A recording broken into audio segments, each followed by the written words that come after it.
पुण्यात पावसाचा जोर वाढला. हिंगणे खुर्द पर्वतीसह पालखी मार्ग जलमय.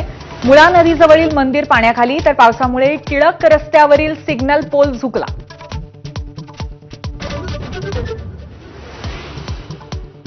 रायगडला अतिमुसळधार पावसाचा इशारा. अंबा नदीने धोकादायक पातळी गाठली, तर पाताळगंगा दुथडी भरून रोहा आणि सुधागड तालुक्याला मोठा फटका. शाळांनाही सुट्टी.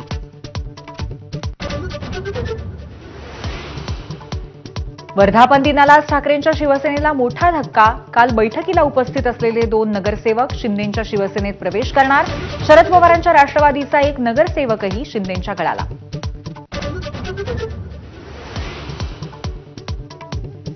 शिंदेंच्या शिवसेनेकडून मनसेसोबत युतीच्या हालचाली सुरू. उदय सामंत विशेष प्रयत्न करत असल्याची सूत्रांची माहिती. युती पूर्णत्वास नेण्यासाठी शिंदे राज ठाकरेंना स्नेहभोजनाचं निमंत्रण पाठवणार असल्याचीही माहिती. शिवसेनेचा 59वा वर्धापन दिन. मुंबईमध्ये ठाकरे आणि शिंदेंकडून मेळाव्याचं आयोजन. महापालिका निवडणुकीच्या पार्श्वभूमीवर दोन्ही शिवसेना प्रचाराचा नारळ फोडणार.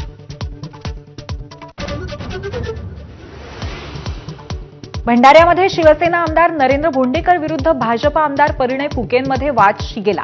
फुकेंना भंडाऱ्याचं राजकारण समजायला अजून वेळ. त्यांनी पक्ष वाढवण्यावरती भर द्यावा. भोंडेकरांचा खोचक सल्ला.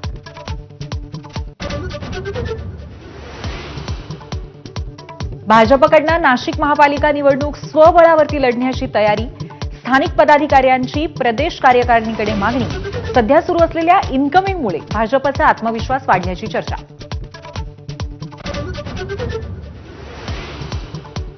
कोणत्याही परिस्थितीत शरण येणार नाही. इराणनं अमेरिकेला ठणकावलं. तर ट्रम्प आज रात्री 9 वाजता युद्धासंदर्भात मोठा निर्णय घेण्याची शक्यता.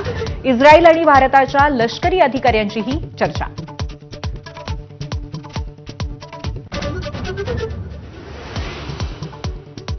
अहमदाबाद विमान अपघातात मृत्यू झालेल्या क्रू मेंबर रोशनी सोनघरेंना साश्रू नयनांनी अखेरचा निरोप. डोंबिवलीमध्ये अंत्यसंस्कार. एअर इंडियातील अधिकारी कर्मचाऱ्यांसह नातेवाईक आणि राजकीय क्षेत्रातील मंडळींकडून आदरांजली.